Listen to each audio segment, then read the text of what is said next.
ও ব্যক্তি মুসলিম, অনেকেই মুখে স্বীকার করে অন্তরে মানে না, তাকে আপনারা মুসলিম মানতে হবে। এই তিনটি জিনিস হলো পাস হতে পারবে, এখানে আটটা পড়বে। শুধু বিশ্বাস নয়, স্বীকার, বিশ্বাস এবং সত্য বলে মেনে নেওয়া, এই তিনটির সমন্বয় হতেই হবে, বুঝলেন না? আর তিনটি যদি বিপরীত হয়, অবিশ্বাস সেও কাফের, অস্বীকার সেও কাফের, মিথ্যা বলিদানে সেও কাফের। মনে রাখেন, এই ছটা বিষয়ের প্রতি ঈমান আনতে হবে। এই ছটার আবার একটা বিষয়ে চারটি বিষয়ের প্রতি ঈমান আনতে হবে। প্রথমে কার প্রতি ঈমান বলেছি? আল্লাহর প্রতি। আল্লাহর প্রতি ঈমান আনতে হলে আপনাকে চারটি বিষয়ের প্রতি ঈমান আনতে হবে, তাহলে আল্লাহর প্রতি ঈমান যথাযথ হবে। এক, এটা বললাম আল্লাহকে স্বীকার করে নেব। কি বলি স্বীকার করবেন? এবার আসেন, স্বীকার করবেন চারটি জিনিসের। আল্লাহর অস্তিত্বে স্বীকার করবেন যে আল্লাহ আছে। এটা বললেন সঙ্গে সঙ্গে যারা বলে আল্লাহ নাই তাদের সাথে পাল্টাই গেলেন। তারা আলাদা গ্রুপ, আপনি আলাদা গ্রুপ। আপনি আল্লাহ আছে এই গ্রুপের মধ্যে। এই গ্রুপের মধ্যে লক্ষ লক্ষ মানুষের মধ্যে ধরেন ওইদিকে 10,000 মানুষ, এইদিকে সব থাকবে। আল্লাহ আছে বিশ্বাস, উপর আল্লাহ আছে এটা বিশ্বাস সবাই, বেশিরভাগ মানুষ করে, খুব কমই নাস্তিক আছে। এইটুকু বিশ্বাস করলে কি পরিত্রাণ পাওয়া যাবে? যাবে না। দ্বিতীয় আমরা স্বীকার করতে হবে আল্লাহর রুবুবিয়্যাত। আল্লাহর রুবুবিয়্যাত, রুবুবিয়্যাত মানে আল্লাহর কাজ। কি বললাম? আল্লাহর কাজ এবং আল্লাহ নিজের ব্যাপারে যা কিছু বলেছে সেটাকে স্বীকার করে নিতে হবে। আল্লাহ নিজের ব্যাপারে বলেছেন কুল হুয়াল্লাহু আহাদ, আল্লাহ এক, অদ্বিতীয়।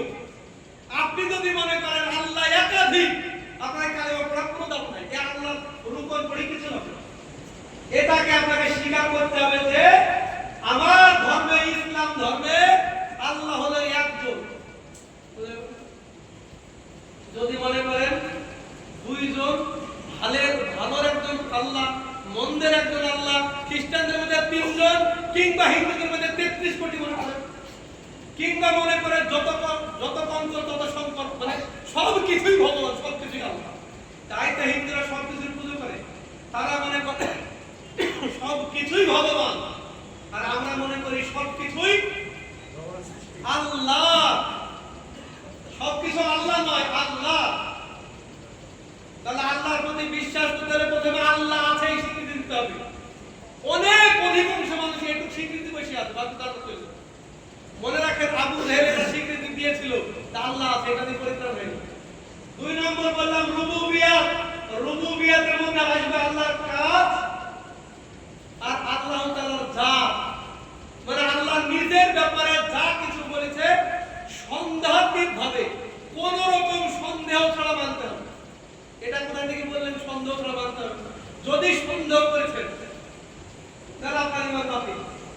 সূরা হুজুরাত 49 নম্বর সূরা 15 নম্বর আয়াতে আল্লাহ বলেন, ইন্নামাল মুমিনুনা আল্লাযীনা আমানু বিল্লাহি ওয়া রাসূলিহি সুম্মা লাম ইয়ারতাবু। প্রকৃত মুমিন তো তারা আল্লাহ এবং রাসূলের প্রতি বিশ্বাস করে সন্দেহ পোষণ করে না। তারা আল্লাহর পথে জিহাদ করে জান এবং মাল দিয়ে। আল্লাহ বলেন উলাইকা হুমুস সাদিকুন, এরা সত্যবাদী, কারণ এরা সন্দেহ করে না। তাহলে সন্দেহ করতে পারবে না। আল্লাহ একজন, আপনার সন্দেহ হতে এক আল্লাহ এমন চালাচ্ছে, সন্দেহ হলে আপনার ঈমান হবে। তাহলে রুবুবিয়্যাত মানে আল্লাহর কাজ, যেমন বাচ্চা দেয়া কাজ, সন্তান দেয়া কাজ, বৃষ্টি দেয়া কাজ, কাউকে ইজ্জত দেয়া কাজ, কাউকে গরিব করে বড় করা কাজ, এই সব কাজ আল্লাহ। এই কাজ যদি আপনি অন্য কাউকে দিয়ে দেন, কোন ওলি দরবেশ কুতুবকে দিয়ে দেন, এও দিতে পারে। চান আপনার তাওহীদের রুবুবিয়্যাতের বিল্ডিং আগুন ধরে গেছে, আর আপনি এখন আর ইসলামে থাকবেন। এটা স্বীকৃতি দিতে হবে আল্লাহ তাআলা তার কাজে একা একক। 2 নম্বর। 3 নম্বর পয়েন্ট, তার উলুহিয়াতের সাক্ষী দেয়া। উলুহিয়াত মানে যত রকমের ইবাদত করবেন সব ইবাদত একমাত্র পাওয়ার হকদার একমাত্র। সেজদা একটা ইবাদত, রুকু একটা ইবাদত, দাঁড়ানো একটা ইবাদত, ভয় করা একটা ইবাদত, ভালোবাসা একটা ইবাদত, জবাই করা একটা ইবাদত, নজর মানে একটা ইবাদত, তাওয়াক্কুল করা একটা ইবাদত, নিয়াত একটা ইবাদত। এগুলো সব কাজ জন্য করতে হবে। অন্তরের ইবাদত এরকম বই আছে, অন্তরের ইবাদত শুধু অন্তরের ইবাদত যদি ঠিক না হয় বাহ্যিক ইবাদত ঠিক হবে না। এখানে ইসলামের কারো ভয়ে দেখি হবে হবে না, কারণ আমার অন্তরটা ঠিক নাই, বডি আসলে কি হবে? তাহলে যাবতীয় ইবাদত কার জন্য করা লাগবে? স্বীকৃতি দিতে হবে। এখন আপনি মুসলিম হলেন, সকালে ফজরের পর মুসলিম হয়েছেন, যোহরের ওয়াক্ত আছে কিন্তু স্বীকৃতি দিয়েছেন, এর মধ্যে পড়ে গেলে আপনি জানাতে পারবেন। আর যদি স্বীকৃতি দেন না দেন, নামাজও পড়ে দেন, তারপর মুসলিম হবেন। স্বীকৃতি দেওয়া লাগবে। এই জন্য দেখবেন যে কোনো স্কুলে কলেজে ভর্তি হতে গেলে তাদের যে নিয়ম নীতি আছে সেটা লিখিত দেন আর মুখে দেন, স্বীকৃতি দেওয়া লাগে। ইসলামে আসলে আপনাকে স্বীকৃতি দিতে হবে। যেমন একজন মহিলাকে কেউ বিয়ে করে আনলে ওই মহিলাও স্বীকৃতি দিচ্ছে আর পুরুষও স্বীকৃতি দেয়, এত টাকা দেন মোহর অমুকের মেয়েকে আমি স্ত্রী হিসেবে গ্রহণ করলাম। স্বীকৃতি দিল কি? আমার ওই স্ত্রী। আর ওই মহিলা কি দিল? স্বীকৃতি এ আমার স্বামী। এখন বলেন এই স্বীকৃতির মধ্যে শুধু স্বামী বলে বেরিয়ে দিতে, এর মধ্যে লেখা ছিল নাকি যে স্বামী বলে বেরিয়ে যাওয়ার প্যান্ট কাচতে হবে, ওর শারীরিক চাহিদা মেটাতে হবে, ভাত রাঁধতে হবে, ওর বাড়ি যেয়ে থাকতে হবে? কোন মহিলাকে বিবাহ করে ডাকতে হবে কোথায়? তুমি স্বামী আমি মেনে নিয়েছি, এই যাওয়ার কথা তো লেখা ছিল না, তোমার বাড়িতে যেতে হবে, তোমার ঘরে থাকতে হবে, তোমার চাহিদা পূরণ করতে হবে, তোমার জন্য রান্না করতে হবে। এরকম কোন মেয়ে যদি বলে বা ছেলে যদি বলে এই তোকে বিয়ে করেছে তুই আমার স্ত্রী এখানে থাক, আমাদের দেশের লোক তাকে কি বলবে? পাগল বলবে। কেন বলবে? এই স্বীকার করা মানে অটোমেটিক দায়িত্ব পালন করা লাগবে না, লাগবে না। আমাদের ইন্ডিয়ার নাগরিকত্ব আছে, আপনি নাগরিকত্ব নিলেন অন্য দেশ থেকে, এখন দেশের সংবিধান সব মানা লাগবে।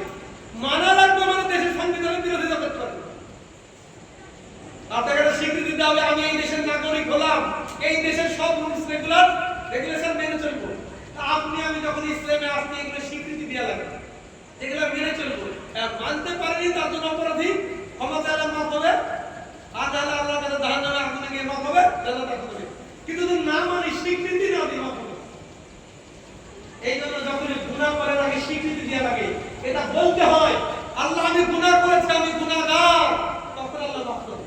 আর যদি বলে আল্লাহ তোর ইচ্ছা হলে মাফ করো, না মাফ করো, না করো, কোনো আছে আমার স্বীকৃতি করো।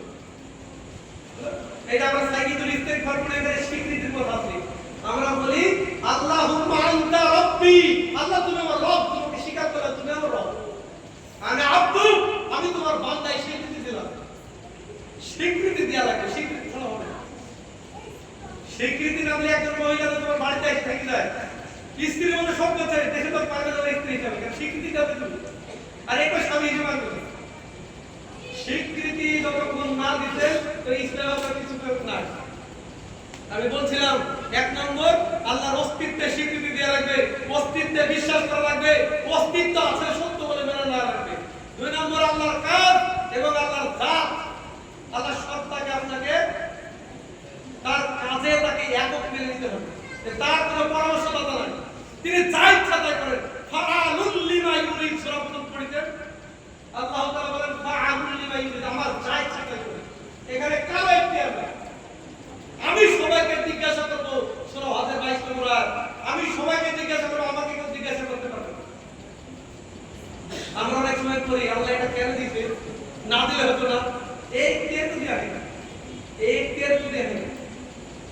3 নম্বর 4 নম্বর পয়েন্ট, আল্লাহর অনেক নাম রয়েছে এবং অনেক গুণ রয়েছে, সেটাকে আপনাকে স্বীকার করতে হবে।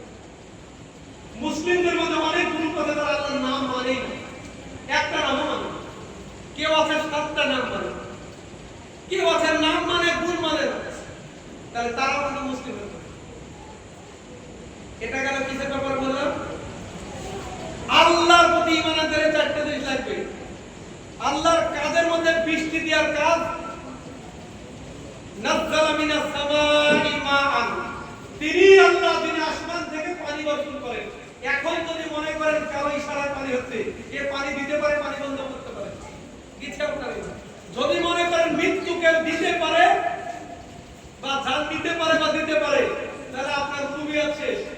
এখন আপনি কারো সামনে 1 মিনিট নীরবতা পালন করছেন, আল্লাহ বলেন কুমু লিল্লাহি কানিতিন, আর আল্লাহ রাসূল বলেন যে কোন ব্যক্তি যদি কারো সামনে, কোন ব্যক্তি যদি এটা ভালোবাসে, মান আহা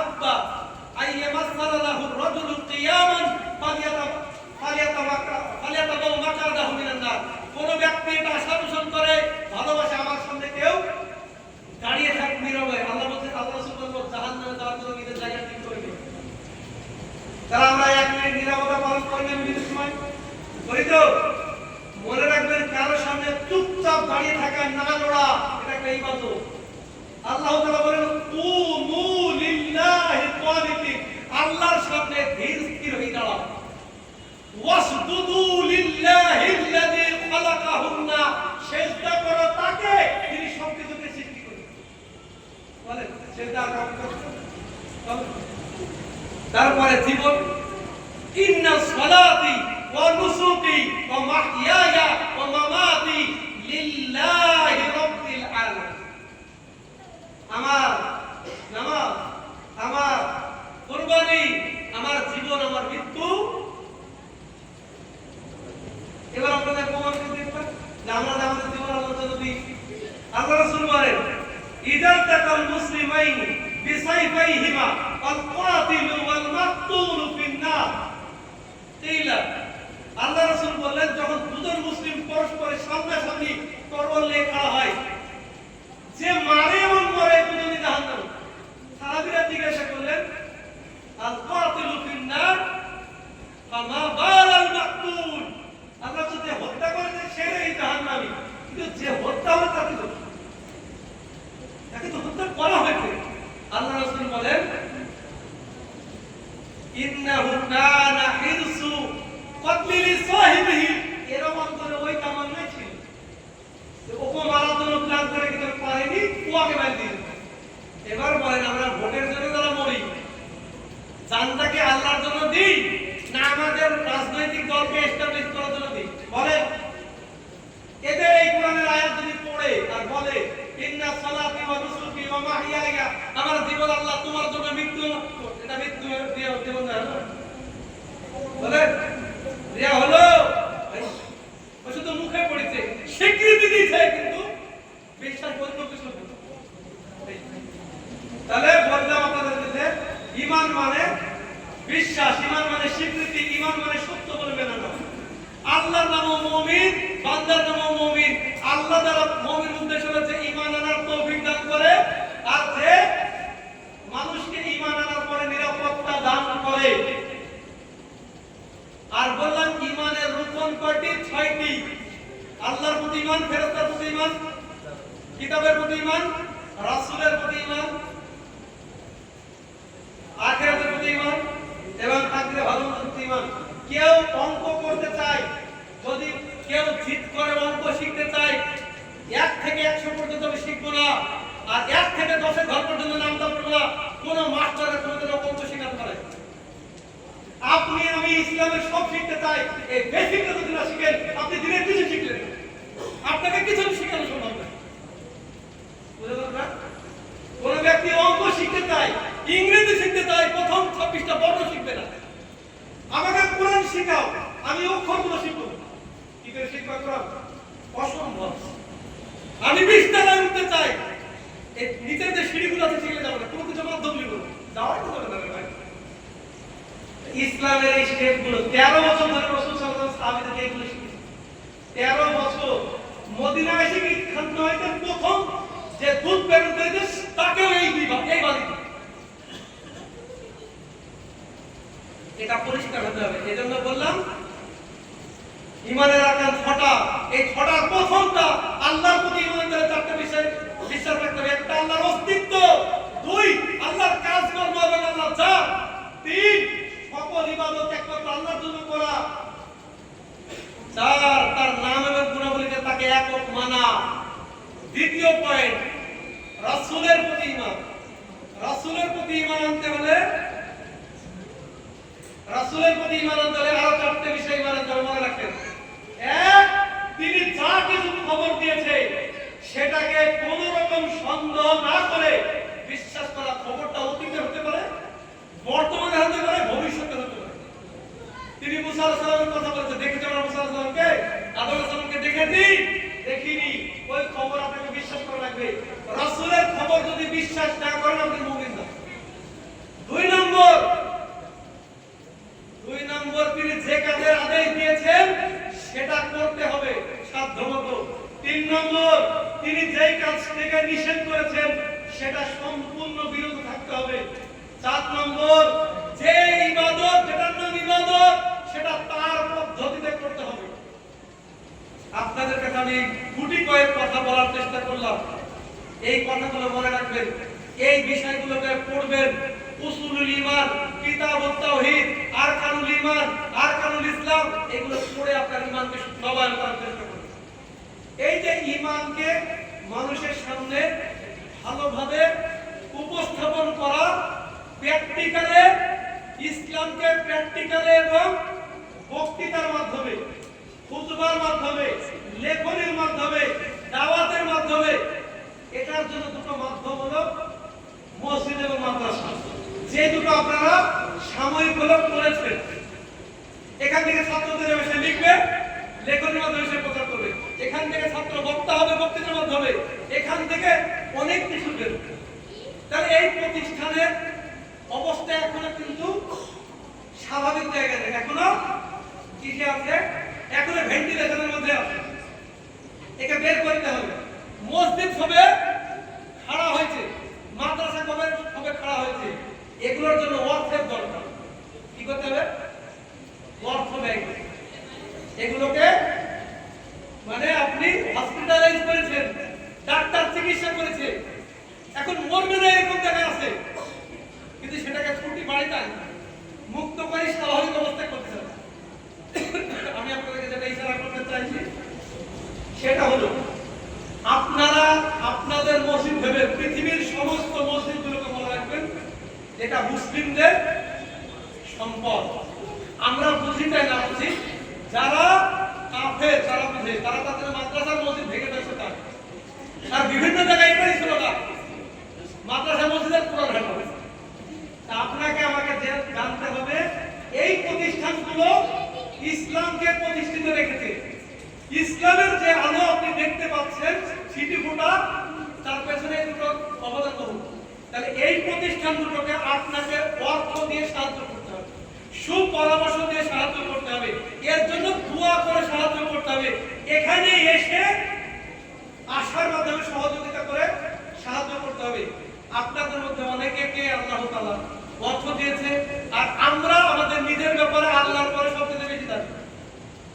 নিজের ব্যাপারে আমরা আল্লাহর পরে সবচেয়ে বেশি জানি, তাই কি না? আমার কাছে কি আছে না, আপনাকে যদি আমি বলি যে আপনার অর্থ কতটা, একজন বলতে পারবেন, আপনি জানেন। আপনার অর্থ কিয়ামতের দিন আপনার কাছে হিসাব দিতে হবে। তা আপনি মনে রাখবেন, মসজিদ এবং মাদ্রাসা এখানে দান করলে সদকায়ে জারিয়া, যতদিন এই প্রতিষ্ঠান টিকে থাকবে ততদিন আপনি আপনার আমলনামায় সেটা পেতে থাকবেন। এই জন্য আপনাদের বুদ্ধিমানের কাজ হবে যে আপনি বেঁচে থাকতে এই মসজিদ মাদ্রাসাগুলো যাতে জীবিত থাকে, এইগুলো যাতে ফুলে ফলে ভরে যায়, আপনি কবরে চলে যাওয়ার পরেও যাতে উপকৃত হন। এই জন্য এই মসজিদ মাদ্রাসাগুলোতে উন্মুক্ত হস্তে দ্বিধাদ্বন্দ্ব ছাড়া, এই মসজিদটা আমার না, একদিন 50 টাকা এরকম না, এই মসজিদ আমার, আমাদের সম্পদ, মুসলিমদের জাতীয় সম্পদ, সমস্ত মুসলিমদের সম্পদ। এইগুলো ভাঙার জন্য যেমন তারা চেষ্টা করছে, সর্বস্তরে আমাদেরকে এইগুলো প্রতিষ্ঠিত করার জন্য সর্বস্তরে চেষ্টা করতে হবে। এখানে যারা এসেছেন, যার কাছে যতটা সাধ্য হবে আপনার লেভেল বেস্ট এখানে মসজিদকে আপনি দান করে যাবেন। কিছু যদি আপনার কাছে না থাকে লিখিয়ে যাবেন যে আমি এই মসজিদকে এতটা দান করে গেলাম। আমি যদি শুরু করছি বিষয়টা আপনাদের সামনে, আমি আপনাদের মসজিদে 500 টাকা দান করে যাচ্ছি। আল্লাহ তাআলা আমার দানের সাথে সাথে আপনাদের কাছে এই পথে চলার তৌফিক দান করে। আসসালামু আলাইকুম ওয়া রাহমাতুল্লাহি ওয়া বারাকাতুহু। আপনারা আপনাদের মসজিদ আপনারা দান করবেন, দেখা দেখি, কারণ আপনারা যা দান করবেন এবার সব নেকির একটা অংশ আমি পাবো, কারণ আমি আপনাদের পথ